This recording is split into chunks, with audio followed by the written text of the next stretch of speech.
Bonjour ou bonsoir à tous et bienvenue sur cette capsule audio. Alors aujourd'hui j'aborde le sujet des égrégores divins. Je précise divins parce qu'il existe toutes sortes d'égrégores, des très petits et des immenses. Donc pour commencer, je rappelle ce qu'est un égrégore, pour ceux qui ne sont pas familiers avec ce terme. Un égrégore, c'est une concentration d'énergie mémorielle, une masse énergétique qui regroupe des mémoires enregistrées, quoi. Cette concentration d'énergie, elle va être créée, dynamisée, donc nourrie, par des rituels répétés. Vous voyez, à chaque fois que, à partir du moment où l'être humain se met à répéter une chose à plusieurs, il va créer un égrégore. Ces rituels, ils peuvent être magiques, c'est-à-dire qu'ils vont avoir pour but de donner des résultats dans le plan astral, dans le ciel. Alors, ça, c'est un égrégore, en règle générale, hein. Maintenant, qu'est-ce que j'entends par égrégore divin? Eh ben, je fais allusion au Dieu, vous l'aurez peut-être compris. Vous savez, à l'époque biblique d'Adam et d'Ève, en Lémurie, lorsque l'être humain s'est vu donner une âme, c'est-à-dire que lorsqu'il a pris conscience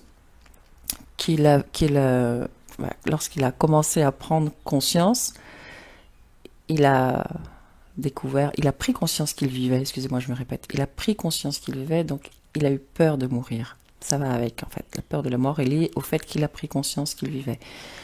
Dans les anciens textes, pardon, dans les anciens textes, il est dit que l'homme a pris conscience du bien et du mal. Et effectivement, il venait de recevoir cette partie âme qui lui a amené la polarité, justement.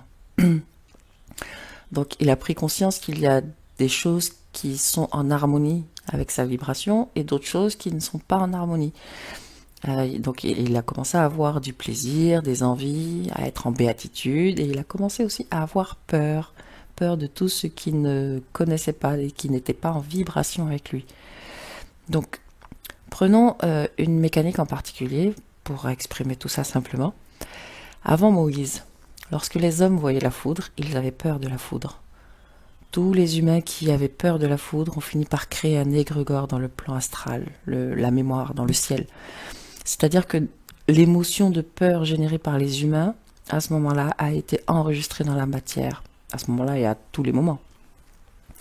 Autrement dit, chaque fois qu'un humain a eu peur de la foudre, à cette époque en tout cas, cette peur a été enregistrée. Et quand suffisamment d'humains ont enregistré cette mémoire de peur, ça a fini par créer une mémoire identifiable, donc avec une identité. Et cette mémoire identifiable a été l'égrégore de peur de la foudre. L'égrégore de la peur de foudre, quoi. Le dieu de la foudre, en gros, qui n'aura plus qu'une seule fonction, c'est de rester, donc de rester vivant. Et pour rester vivant, il va avoir besoin d'énergie. Il aura besoin de cette émotion de peur de la foudre. Il aura donc besoin que les êtres humains continuent. Pardon. Il va avoir besoin que les êtres humains continuent d'avoir peur de la foudre pour le nourrir.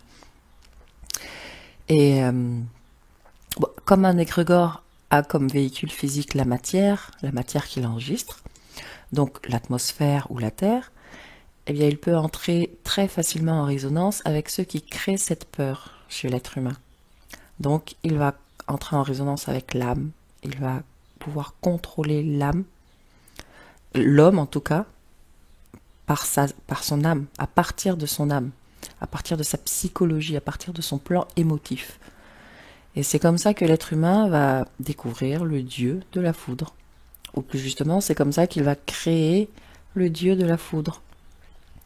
Et ce dieu de la foudre, il va donc manipuler l'être humain, puisqu'il n'a plus qu'une raison d'être, c'est de rester. Donc il va manipuler l'être humain, celui de l'époque, pour lui faire peur, en lui enseignant qu'effectivement il est puissant, qu'effectivement il peut foudroyer, il peut brûler, et que l'homme doit se soumettre. Et donc, si les orages, à cette époque-là, quand les orages sont trop violents, l'être humain prie, il fait des sacrifices, il essaye de plaire au dieu de la foudre pour le calmer. Et avec l'être humain a fait la même chose avec énormément d'énergie, c'est-à-dire que avec le soleil, l'être humain a fait la même chose. il a été en béatitude devant le soleil, devant tout ce que le soleil permet sur la terre, et il a créé le Dieu soleil. Il a aussi créé le Dieu de l'amour, le Dieu de la jalousie, le Dieu de la guerre, bref, tous les dieux que vous connaissez de l'Antiquité. Et vous pouvez constater que tous ces dieux sont à l'image parfaite des hommes. Quand l'homme est guerrier, les dieux sont guerriers. Quand l'homme est amoureux, les dieux sont des dieux d'amour. Quand l'homme est jaloux, les dieux sont jaloux. Quand l'homme travaille la terre, les dieux sont là pour la terre. Et puis un jour est arrivé un homme qui a reçu des informations de force melchisédienne. Et lui, il a compris le phénomène de tous ces égrégores qui manipulent les hommes, ces multiples égrégores qui avaient été créés. Et il est le premier à avoir eu suffisamment de puissance d'esprit pour amener les hommes à prendre tous ces égrégores, à les unir, à les réunir et à ne faire qu'un égrégore. Donc un seul Dieu. Du polythéisme, nous sommes passés au monothéisme. Aujourd'hui, comprenez que la religion musulmane est une extension de la religion catholique, qui est une extension de la religion juive, qui remonte au Dieu de Moïse, d'Abraham et compagnie. Je fais une parenthèse parce que pour le bouddhisme, parce que c'est un peu à part. Il n'y a pas vraiment de Dieu, donc il n'y a pas vraiment non plus plusieurs dieux. On va dire que Bouddha, lui, il a apporté aux hommes certaines mécanicités de l'évolution de l'être humain, comme la vie après la mort, la réincarnation, le principe de réincarnation. Il a beaucoup parlé de la souffrance aussi. En tout cas, Bouddha avait compris certaines choses, mais toutes ces choses correspondaient au temps de Bouddha. Toutes ces choses sont un enseignement exact, simplement qu'il faut ajuster cet enseignement à l'époque d'aujourd'hui, donc à notre temps. Et voilà. Donc aujourd'hui, nous n'avons plus une multitude d'égrégores de Dieu, mais nous avons un égrégore massif d'Allah, un égrégore massif catholique et compagnie, un égrégore massif juif, et tous ces énormes égrégores n'ont qu'un seul objectif, comme je l'ai déjà dit, c'est de rester vivant, donc d'être nourri. Et dans ce but, ces égrégores vont manipuler l'être humain afin de recevoir de l'énergie. Et ils manipulent l'être humain de deux façons essentiellement. La première chose qu'un égrégore va demander à l'homme, donc la première chose que Dieu demande à l'homme, c'est de ne pas fouiller dans un autre égrégore. Tu n'auras de Dieu que ton Dieu. Tu n'iras pas en voir d'autres. La deuxième chose qu'il va demander à l'homme, l'égrégore, c'est que l'être humain fasse tout ce qu'il peut, tout ce qui est en son pouvoir, pour que ceux qui sont à l'extérieur de cet égrégore rentrent dans l'égrégore. Donc il va demander à l'être humain de convertir, d'amener des gens vers cet égrégore. Plus il y aura d'humains à prier et à envoyer de l'énergie, de l'émotion, plus l'égrégore sera entretenu. Donc, eh bien, c'est comme ça qu'il y a des guerres d'égrégores. Et comme l'être humain est assujetti à ce phénomène égrégorien, eh bien, il entre dans des guerres de religion.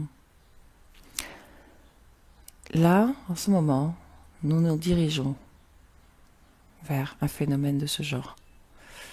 Il ne s'agira pas d'une guerre scientifique ou de territoire, si guerre il y a. Il s'agira d'une guerre de religion, encore une fois.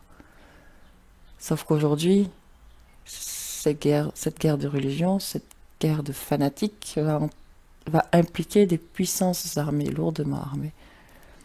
Parce que les gouvernements, les égrégores politiques font partie, sont contenus par les égrégores religieux. Les gouvernements et la politique viennent des théologies, sont nés de la théologie. Donc, je le précise parce que j'ai certaines personnes autour de moi qui me parlent beaucoup des Russes et de leur armement, effectivement. Mais il ne s'agira pas d'une guerre ni de territoire, ni de science ou de pouvoir. Il s'agira d'une guerre de fanatiques. La Russie tient à éradiquer une certaine théologie, et pour ça elle est prête à tout, c'est vrai.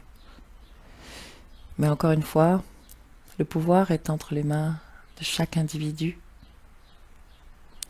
et quoi qu'il arrive, c'est également en fonction de son état d'être que l'on traverse les événements, d'une manière ou d'une autre. Bien sûr, voilà, j'avais envie de vous parler des dieux, c'est fait. Et bien, je vous souhaite une belle journée ou une belle soirée. Je termine en précisant, mais je pense qu'il n'est plus nécessaire de le faire. Ne me croyez pas sur parole. Expérimentez, observez.